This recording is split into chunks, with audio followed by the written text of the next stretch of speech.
हमारे चैनल को सब्सक्राइब करें और बेल आइकन दबाएं।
एक्सक्यूज मी मैम, आपको कहीं जाना है?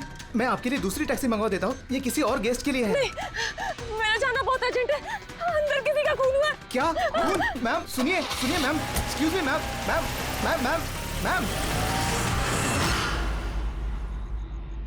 एक्सक्यूज मी, तुमने मेरी वाइफ को देखा नहीं? सर, एक मैडम अभी भी यहाँ आई थी, वो टैक्सी लेके अभी यहाँ से निकल गई है। कहाँ चली गई? मुझे नहीं पता, आई डोंट नो, पर कुछ अजीब सा बिहेव कर रही थी। क्या कह रही थी? सर वो बोल रही थी अंदर किसी का खून हो गया है। सर किसका खून हो गया सर? लिसन टू मी, ये रख, मेरी बात सुन, किसी का खून नहीं हुआ यहाँ पर और तूने कुछ नहीं सुना, समझा? और पता कर कहाँ गए वो लोग। Okay sir. वो उसको चाकू मारता रहा, वो मर चुकी थी, वो फिर भी उसको मार रहा था। सर मुझे बचा लीजिए, वो मेरा चेहरा देख चुका है, वो मुझे नहीं छोड़ेगा। मुझे आप शांत हो जाइए, शांत हो जाइए, तुम्हें कुछ नहीं होगा। हम लोग हैं ना यहाँ पर। एक बात बताइए, क्या खूनी ने तुम्हें देख लिया है? खूनी होगा तो देखेगा ना। जब कोई खून नहीं है, कोई खूनी नहीं है, तो कौन किसको देखेगा? सर मैं सुनील कुमार और ये मेरी पत्नी है सर। सर ये जो भी बोल रही है ना, ऐसा कुछ नहीं हुआ। ये सर ना सिर्फ इसके दिमाग की उपज है, ऐसा कुछ नहीं हुआ सर। नहीं सर, मैं झूठ नहीं बोल रही।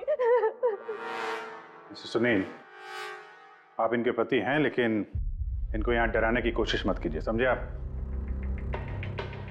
और हम ये कैसे मान ले कि ये जो कह रही है वो सच नहीं है और जो तुम बोल रहे हो वो सही है? सर वो इसलिए क्योंकि ये बीमार है, इसको स्लीप पैरालिसिस है सर। स्लीप पैरालिसिस यानी नींद का लकवा? नींद का लकवा? ये क्या है? नींद में कुछ देर के लिए आदमी की बॉडी पूरी तरह जड़ हो जाती है, सुन्न हो जाती है। ऐसे में तरह तरह का भ्रम होना, और पेशेंट को ये सब सच लगता है, लेकिन वो चाह कर भी रिएक्ट नहीं कर पाता क्योंकि उसकी बॉडी उस समय पूरी तरह पैरालाइज्ड होती है। इसे स्लीप पैरालिसिस कहते हैं, नींद का लकवा। Is it okay? Exactly sir, हमारी शादी को 6 साल हो गए और इन 6 सालों के दौरान हर दूसरी तीसरी रात को इसको ये अटैक आता है सर, और इस बार भी यही हुआ है और कुछ नहीं हुआ सर। हाँ सर, मानती हूँ मुझे ये बीमारी है। जब भी मेरा माइग्रेन का दर्द बढ़ जाता है तो मुझे चक्कर आने लगते हैं और आंखों के सामने सब कुछ धुंधला दिखाई देता है। लेकिन सर ऐसे में मैं सोने की कोशिश करती हूँ बस।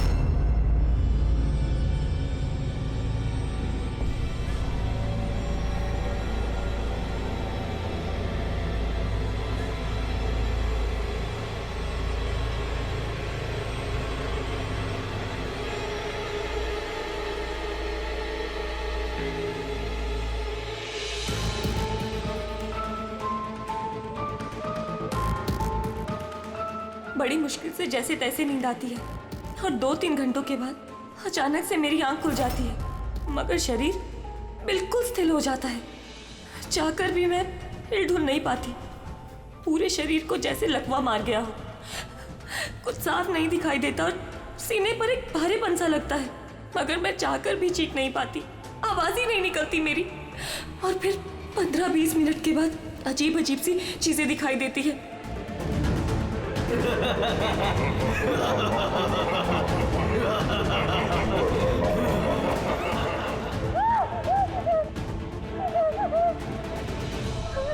वो आ गया, वो मुझे मार देगा। वो आ गया। कौन आ गया? कोई नहीं, रिलैक्स। बहुत बड़ा चाकू है, वो मुझे मार देगा। किधर? कोई नहीं है, देखो। शांत हो जाओ। तुम्हें फिर से अटैक आया, देखो। रिलैक्स। कोई नहीं है, शांत हो जाओ, रिलैक्स। कोई नहीं है। देखो कोई नहीं, मुझे बचा लो। रिलैक्स। तुम्हें फिर से अटैक आया, रिलैक्स हो जाओ। तुम्हें फिर से दौरा पड़ा था, कुछ नहीं। मतलब जो कुछ भी आपको दिखाई देता है वो सब भ्रम है, कोई सच्चाई नहीं है। हाँ, हर बार सच नहीं होता था, लेकिन इस बार सच हुआ। वो मेरा वहम नहीं था सर। मुझे उस लड़की का चेहरा इतना साफ याद है कि मैं उसे कभी भी पहचान सकती हूँ। मुझे कोई शैतान या दानव नहीं दिखाई दिया सर, जैसे हर बार होता था। मैं सच बोल रही हूँ, मैंने वहाँ पर खून होते हुए देखा था। मैं बिल्कुल झूठ नहीं बोल रही। हाँ, खून हुआ था। खून, बस कुछ नहीं हुआ वहां पर। सुनील जी चुप रहिए, आप चुप रहिए। खून हुआ है क्या नहीं ये हम पता लगाएंगे। आप दोनों सिर्फ सिलसिलेवार बताओ क्या हुआ था उस रात को, शुरुआत से। सो हम दोनों यहाँ मेरे कजन अभय की शादी अटेंड करने के लिए आए। कल रात अभय और मिताली मतलब उसकी होने वाली वाइफ के लिए कॉकटेल पार्टी थी। अब है मेरी बात ध्यान से सुनो। मिताली की जितने भी प्रॉपर्टीज और बैंक बैलेंस है, तेरे शुरू होने से पहले 60% तुम्हारे नाम ट्रांसफर हो जाने चाहिए। इस लड़की पर तुम्हारे प्यार का जो भूत सवार है ना, उसे यूज करो बेटा। वेल मिताली, एक बात कहूँ, अभी भी वक्त है, सोच ले। ये अभी तेरे लायक नहीं है। तुम्हें इससे बेटर लड़के मिल सकते हैं। तुम्हें नहीं पता, इसके चर्चे तो पूरे शहर को मालूम है। मैं तुम्हारी शादी इससे इसलिए करा रहा हूँ ताकि तुम्हारी डूबती हुई नैया पार लग जाए। You got it? So be focused please. पता है मुझे क्या करना है। मुझे भी उस साइको से शादी करने का कोई शौक नहीं है। कर रहा हूँ क्योंकि सिर्फ एक ही रास्ता है, इसलिए मुझे मत समझाइए कि क्या करना है। I know what to do. ठीक है? हाय।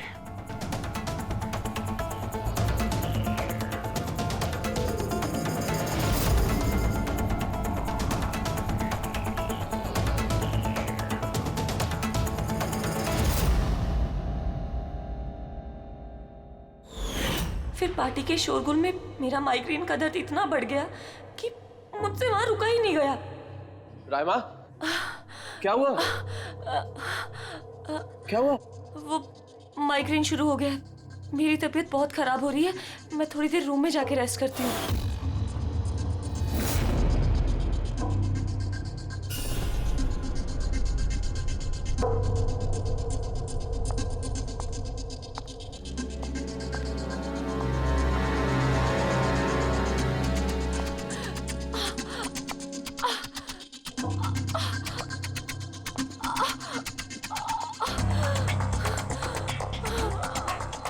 मैं अभी इतनी ज्यादा तकलीफ में थी कि मैंने नोटिस ही नहीं किया कि कमरा मेरा भी है या नहीं।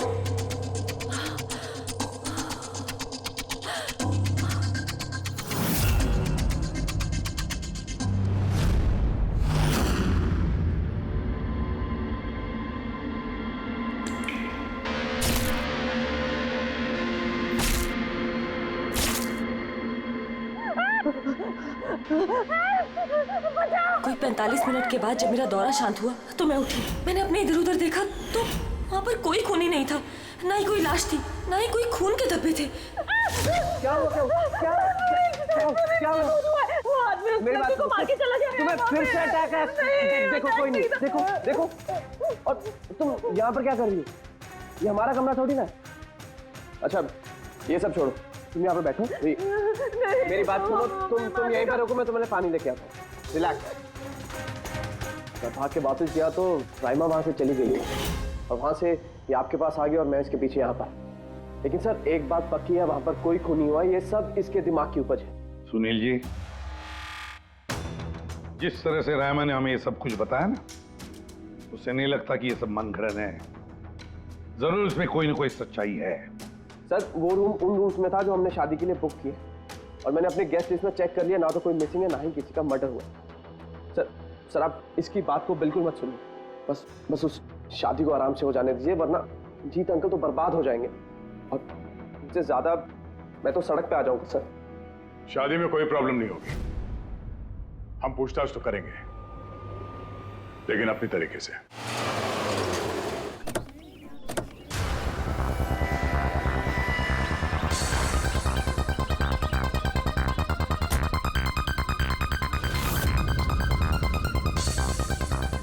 Welcome sir. Welcome ma'am. ये रिसेप्शन डेस्क किस सर तरफ है? आप सीधा जाइए, then take a right turn. Thank you so much. जी हाँ, वो बिजनेस ट्रिप पे आया हूँ मैं। ओके सर, यहाँ साइन कीजिए सर। बस थोड़ा रूम का व्यू अच्छा होना चाहिए। Sure sir, enjoy your day. Thank you. Welcome sir. Welcome ma'am. How can I help you? हाँ, वो हम लोग अभय के वेडिंग के लिए आए थे, तो चेक इन करना था रूम में। ओके सर, आप अपनी डिटेल्स दे दीजिए, मैं आपको रूम की देती हूँ। Oh sure. बेबी, तुमने इन्हें बताया नहीं? हाँ? हमें रूम 103 चाहिए।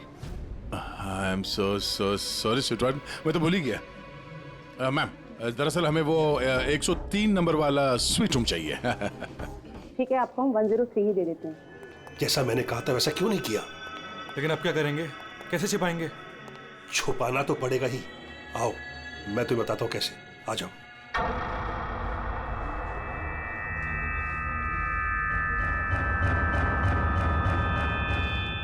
सुनील, सब कुछ इसी के कारण हुआ। किसी को पता चल गया ना तो पता नहीं क्या होगा। कहाँ थे तुम? चलो मुझे कुछ बात करनी है, आओ।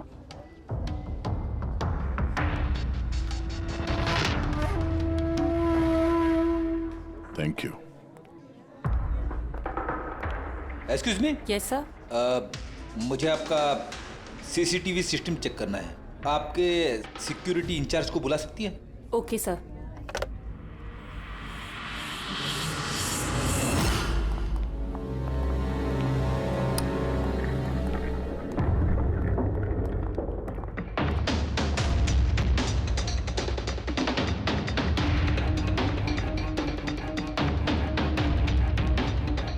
ठीक है, थैंक यू।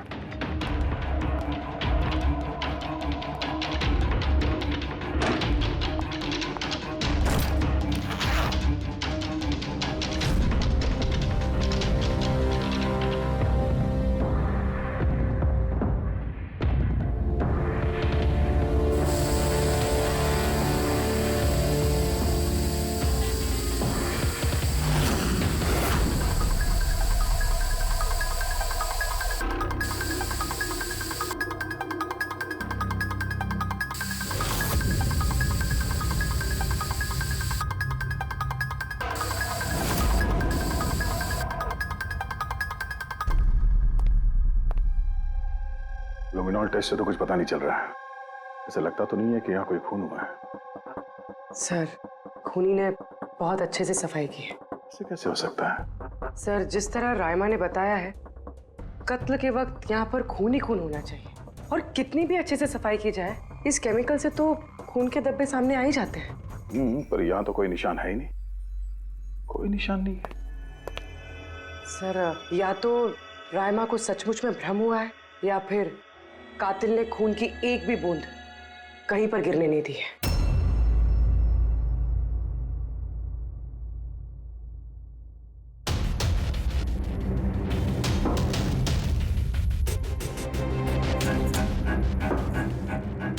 मुझे लगता तुम सही कह रही थी। कातिल ने खून की एक भी बूंद गिरने नहीं दी। ये देखो, खून की एक भी बूंद जमीन पे या दीवार पे कहीं भी नहीं गिरी है। क्योंकि कातिल ने पूरे कमरे को प्लास्टिक के शीट से कवर कर दिया था। सर मतलब रायमा ये सब कुछ प्लास्टिक के उस तरफ से देख रही थी, इसलिए उसे सब कुछ धुंधला धुंधला नजर आ रहा था। हाँ, ये प्लास्टिक शीट्स जहाँ पे जुड़ते हैं शायद एक गैप रह गया होगा और उसी गैप में से इस लड़की की शक्ल दिख गई होगी उसे। न लाश मिली है, न फिंगरप्रिंट्स और ना ही कोई खून। लगता है इस केस में हमें फॉरेंसिक से कोई मदद मिलने वाली नहीं है। ये पता लगाना आसान नहीं है कि खून किसका हुआ है, किया किसने, और वो लाश गई तो गई कहाँ? अरे नहीं, वो प्रॉब्लम तो दूर हो गई। एक्चुअली अपना सॉफ्टवेयर करप्ट हो गया था, इसलिए जितनी भी रिकॉर्डिंग हुई थी सब डिलीट हो गई।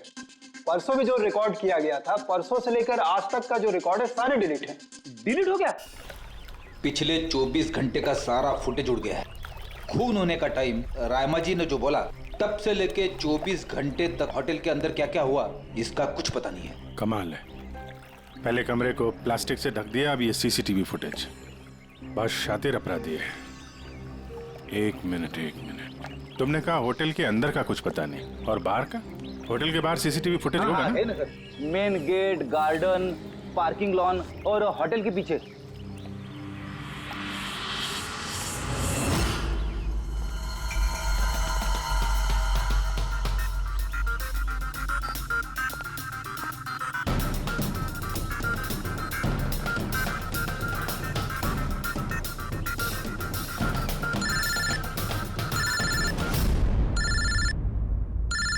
माधे, क्या रायमा ने जो देखा वो उसका भ्रम नहीं बल्कि सच्चाई है? किसी का खून हुआ? माय गॉड, कोई कुछ भी नहीं। अच्छा ठीक है, मुझे इन्फॉर्म करते रहना। क्या हुआ बॉस, कुछ मिला क्या? बड़ा शातिर है खूनी, बड़ा शातिर है। कोई सबूत नहीं छोड़ा है उसने, कोई भी सबूत नहीं छोड़ा तेरे लिए। ऐसा कैसे हो सकता है यार? लेकिन ऐसे हुआ है सालुंके, ऐसे हुआ है। रायमा की जान को बहुत बड़ा खतरा है। क्या बोल रहे हो, कुछ समझाओ भी। यार हमारे लोगों को वहां पर कोई पुख्ता सबूत नहीं मिला, लेकिन सारी बातें ऐसे दिखाती है कि वहां पर किसी का खून हुआ है। और देख, एक बात याद रख, रायमा चश्मदीद गवाह है, उसने खून होते हुए देखा है और खूनी आसपास ही है, तो रायमा की जान को जरूर खतरा है। और उसका फुटेज? सर वो भी उड़ गया। नहीं, वो उड़ा नहीं है, वो सही सलामत है। अंदर और बाहर के सीसीटीवी कैमरे का केबल कनेक्शन अलग अलग है, इसीलिए वो बच गया है। बच गया मतलब फुटेज मिल सकता है? हाँ बिल्कुल, मेरे पास है ना। ये रहा बाहर के कैमरे का फुटेज।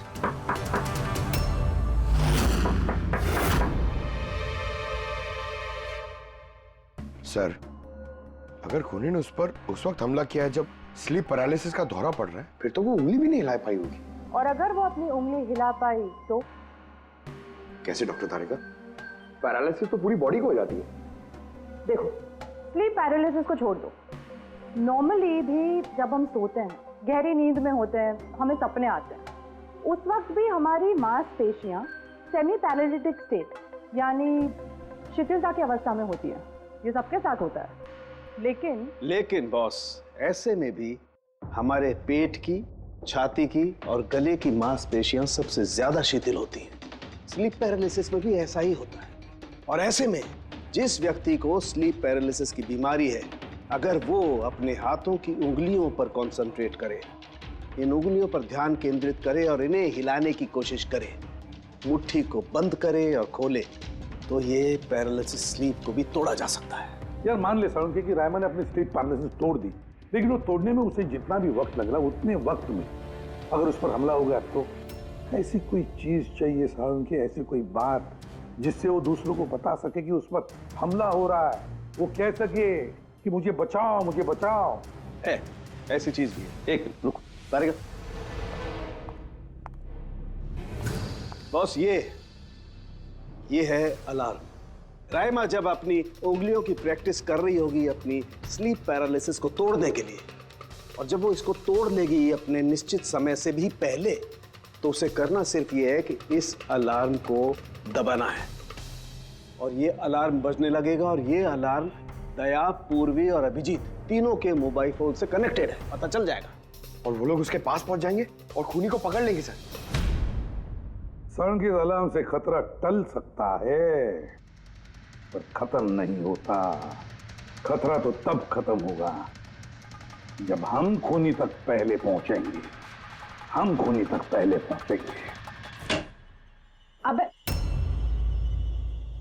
अब ये अभय का रूम नहीं है? अबे कौन? वो जिसकी शादी होने वाली है? यस ऑफ कोर्स, उसकी शादी मुझसे होने वाली है। ओहो, और आपको आपके फियांसे का कमरा नहीं पता है? वैसे ये मेरा कमरा है, और रिसोर्ट के सारे कमरे शादी वालों ने बुक नहीं किए हैं, और भी लोग रहते हैं यहाँ पे। कॉन्ग्रेचुलेशन। हेलो, कहाँ हो तुम?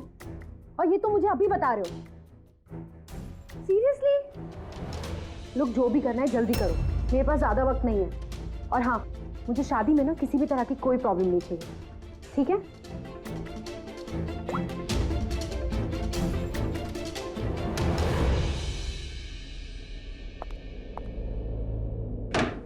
मिताली, जिसकी शादी होने वाली है, वैसे ये वाकई अभय का कमरा इसको मालूम नहीं होगा क्या? कहीं इसको हम पे शक तो नहीं हो गया? वो तो पता नहीं, लेकिन खूनी को भनक नहीं लगनी चाहिए, क्योंकि अगर ऐसा हुआ तो रामा की जान को खतरा हो सकता है। रामा ने कहा था कि खून 12 से 12:30 के बीच में हुआ है। उसके बाद कातिल ने लाश को ठिकाने लगाने की कोशिश की होगी, लेकिन रिसोर्ट में इतनी भीड़ और चहल पहल है कि वो लाश को कहीं छुपाना मेरे हिसाब से नामुमकिन है। मतलब लाश को बाहर ले गए हैं लोग। लेकिन सर, रात को रिसोर्ट से बाहर तो कोई गया नहीं। कहीं ये लाश रिसोर्ट के अंदर ही तो नहीं? नहीं, अगर लाश यहाँ होती तो अब तक बदबू आना शुरू हो जाती। करेक्ट। मैंने किचन का फ्रीजर चेक किया है, वहाँ भी कुछ नहीं है। वही एक जगह जहाँ पे लाश छुपाई जा सकती थी। और वैसे भी यहाँ शादियों की पार्टी और लेट नाइट पार्टी की वजह से ऐसी जगह पे हमेशा कम से कम 30 लोग तो होते ही हैं। खूनी लाश को वहाँ पे छुपाने की गलती नहीं करेगा। सर, कहीं खूनी ने 2 तारीख को लाश के साथ चेकआउट तो नहीं कर लिया? मिस्टर पारितोष, आपके कहने पे मैं ऑलरेडी 3 बार रिकॉर्ड्स चेक कर चुकी हूँ। कोई मिसलीला थी ही नहीं। आपको जरूर कोई गलतफहमी हुई है, वो जरूर कहीं और रुकी होंगी। अब प्लीज कहीं और जाकर चेक कीजिए। मैडम, मैं चेक कर सकता होता तो मैं आपसे रिक्वेस्ट क्यों करता? लीना मेरी दोस्त है और उसका नंबर खो गया मुझसे, मैं क्या करूं? देखिए मैम, मेरा उससे बात करना बहुत जरूरी है। आप समझ रही हैं ना? सर, आप समझ नहीं रहे हैं। किसी एक की डिटेल दूसरे को देना हमारे नियम के खिलाफ है। फिर भी मैं आपकी मदद कर देती, लेकिन मेरे पास उनकी डिटेल्स है ही नहीं सर। अरे ऐसे कैसे नहीं है?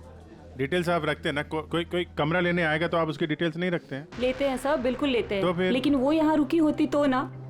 1 मिनट, आपको तसल्ली नहीं हो रही है, प्लीज आप खुद से चेक कर लीजिए। अच्छा ठीक है। कहीं रीमा ने मुझसे झूठ तो नहीं बोला? मैं देख लेता। मैम आप एक काम करेंगी, आप हाउसकीपिंग से किसी को बुला के लाइए। मेरा रूम इतना गंदा है, सुबह से मैं कितनी बार कॉल कर चुका हूँ, कोई आने को तैयार नहीं है। ऐसे कैसे हो सकता है? ओके। नहीं, फोन पे, अरे फोन तो मैं 50 बार कर चुका हूँ। आप प्लीज किसी को भेजिए ना प्लीज। ठीक है सर, मैं बुला के लाती हूँ। Thank you ma'am.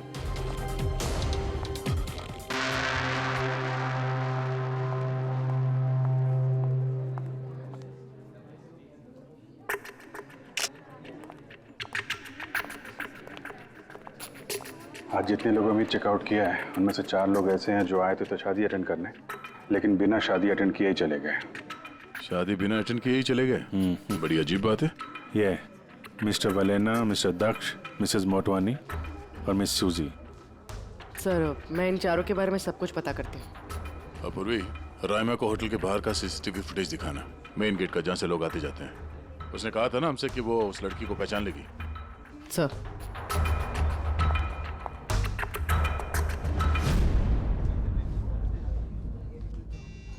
मतलब रायमा ने जो कहा वो सच है क्या?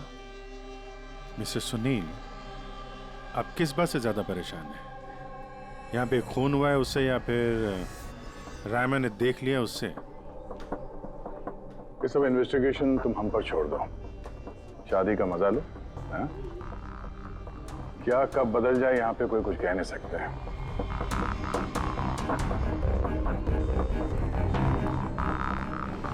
चल भाई चल, अगले फंक्शन के लिए कपड़े रेडी करना है, तेरी हेल्प चाहिए। वैसे लोग कौन थे? तेरे गेस्ट हैं? हाँ मेरे गेस्ट ही हैं। चल चल चल। सर मैडम अभी ठीक है ना? और उस दिन जो मर्डर के बारे में बोल रही थी वो गलतफहमी अभी दूर हो चुकी है ना मैम की? मेरी बात सुन, जो उसको गलतफहमी हुई थी ना वो दूर हो चुकी है, तू भी भूल जा। चल अभी। ओके। अच्छा हुआ कि राइमा माइग्रेन की वजह से अपने कमरे में सो गई है। मौका अच्छा है, अब कुछ ना कुछ तो करना पड़ेगा।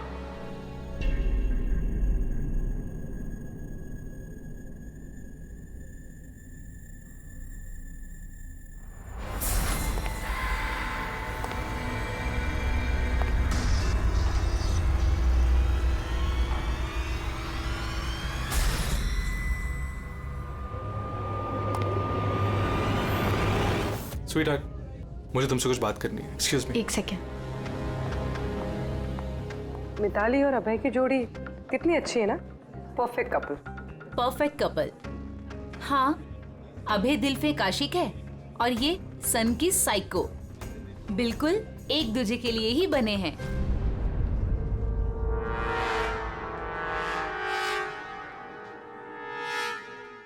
मिताली को अभय के बारे में ये पता है?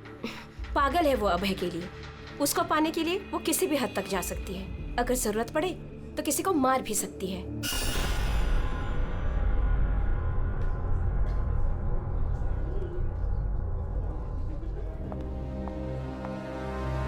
हो गई बात?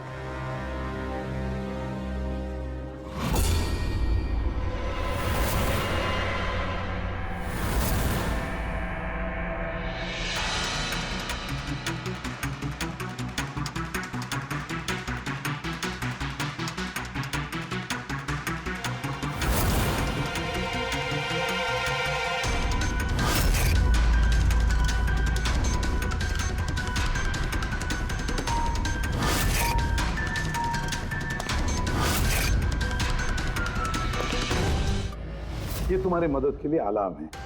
जैसे तुम इस बटन को दबाओगी, दया, पूर्वी और अभिजीत के पास जो फोन है उस पर अलार्म बजेगा और वो लोग तुरंत तुम्हारी मदद के लिए वहां पहुंच जाएंगे। जी। लेकिन जब तुम्हें स्लीप पैरालिसिस हो, अपने हाथों की और पैरों की उंगलियों को हिलाने की कोशिश करना, क्योंकि सबसे कम असर स्लीप पैरालिसिस का हमारे हाथों की और पैरों की उंगलियों पर होता है।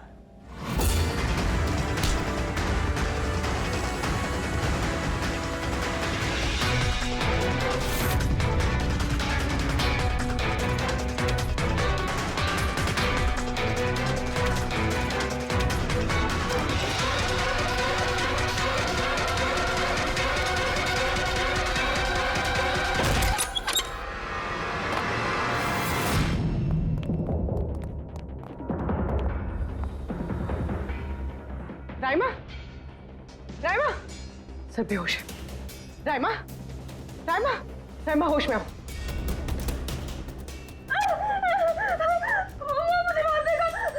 मुझे बचा लीजिए प्लीज, मुझे बचा लीजिए। कौन मार देगा? हुआ क्या यहाँ पे?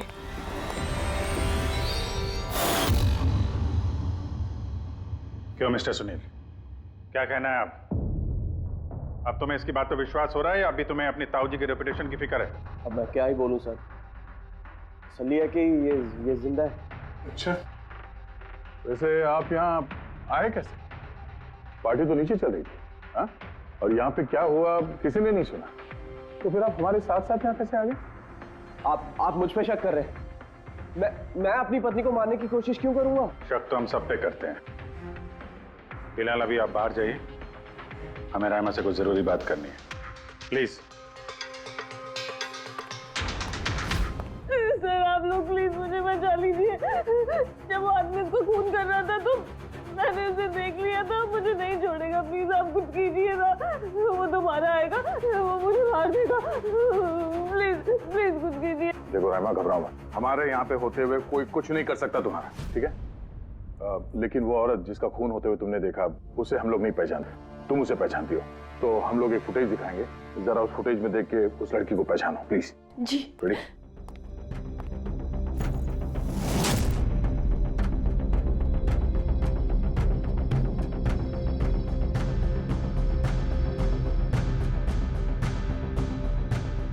सर यही लड़की थी, वो इसी का खून हुआ था, पक्का ये वही लड़की थी।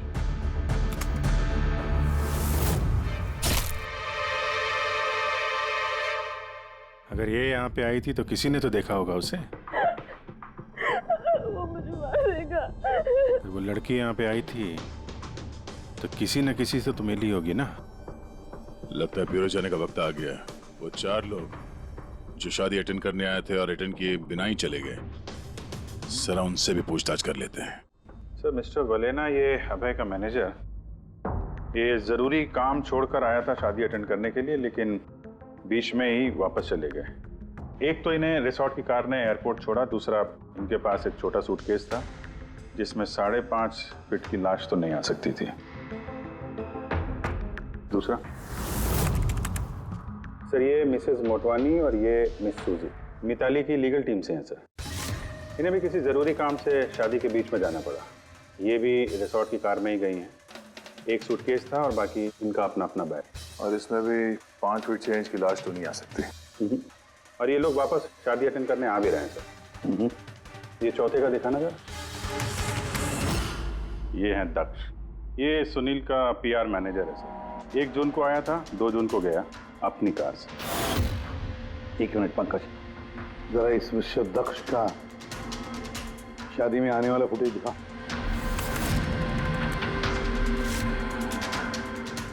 ओके, और अब इसके जाने का वीडियो दिखा। मिस्टर दक्ष आए थे 1 सूटकेस के साथ और जा रहे हैं 2-2 सूटकेस के साथ। शादी से रिटर्न गिफ्ट लेके जा रहे हैं सर।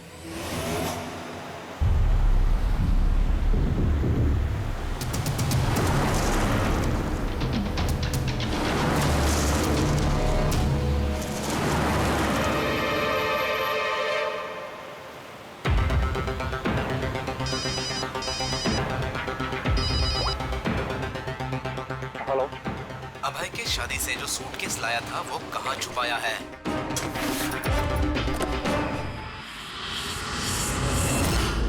कौन बोल रहा है? क्या बोल रहे हो तुम? कौन सा सूटकेस?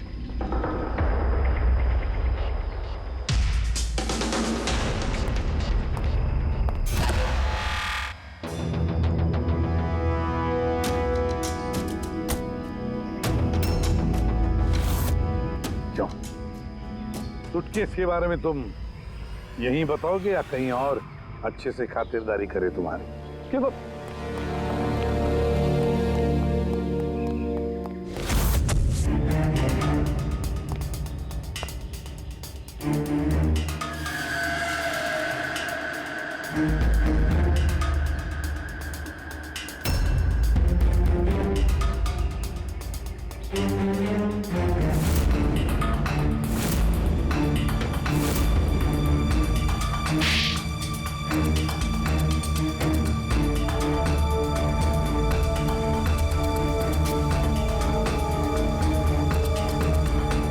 याद आया? मेरे पास और कोई रास्ता नहीं था। मेरा घर और कंपनी दोनों उनके पास गिर गई। अगर मैं मना कर देता तो मैं बर्बाद हो जाता। खुद को बर्बादी से बचाने के लिए एक लड़की का खून कर दिया तुमने, हाँ? अब ये बताओ, लड़की थी कौन? करिश्मा।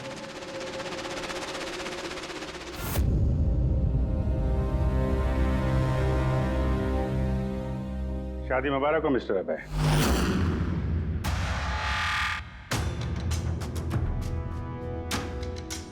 आपके लिए कुछ तोहफे लेकर आए हैं। ऐसे तोहफे जिनके बगैर ये शादी पूरी हो ही नहीं सकती।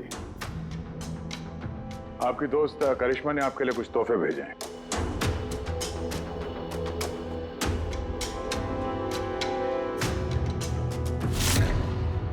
करिश्मा, याद आया?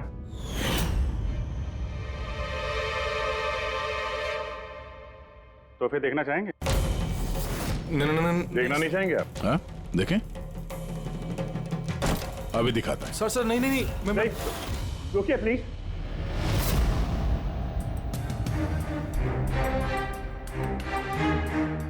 क्या हुआ मिस्टर रंजीत? प्लीज प्लीज ये सूटकेस मत खोलिए। क्यों क्यों नहीं खोले हैं? क्योंकि तुम्हें डर है कि इस सूटकेस के अंदर करिश्मा की लाश ना निकले।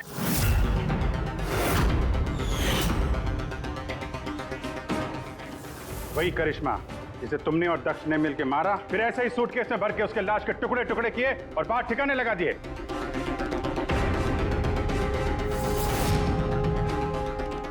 डैड ये क्या बोल रहे हैं? ये सच है क्या? हाँ बेटा, ये सच है। मैं क्या करता? मुझे ये शादी किसी भी कीमत पर करानी थी, क्योंकि अगर ये शादी नहीं होती तो हम लोग सड़क पर आ जाते, बर्बाद हो जाते। अरे करिश्मा ये शादी को तोड़ने में तुली हुई थी। अपना मुंह बंद करने के लिए उसने मुझसे 5 करोड़ रुपए मांगे। सच में अगर मेरे पास होते तो मैं दे भी देता, लेकिन नहीं थे मेरे पास। फिर उस दिन वो अचानक ही हाथ धमकी, मुझे कुछ नहीं सूझा और मैंने किसी बहाने से उसे रात तक रुकने को कहा। फिर मैंने इसका प्लान बनाया। फिर मैंने दक्ष को इस प्लान में शामिल किया, क्योंकि मुझे पता था कि दक्ष मुझे ना नहीं कर सकता। वो इंच इंच मेरे कर्जे में डूबा हुआ है।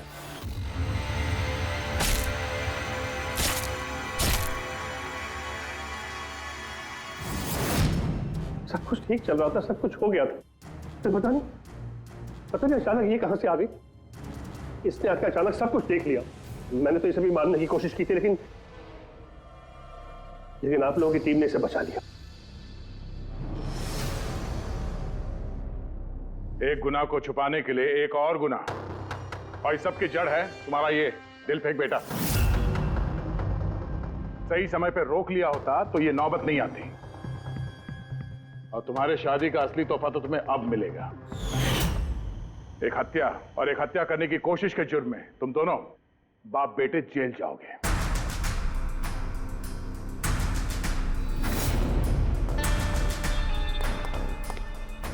Thank you.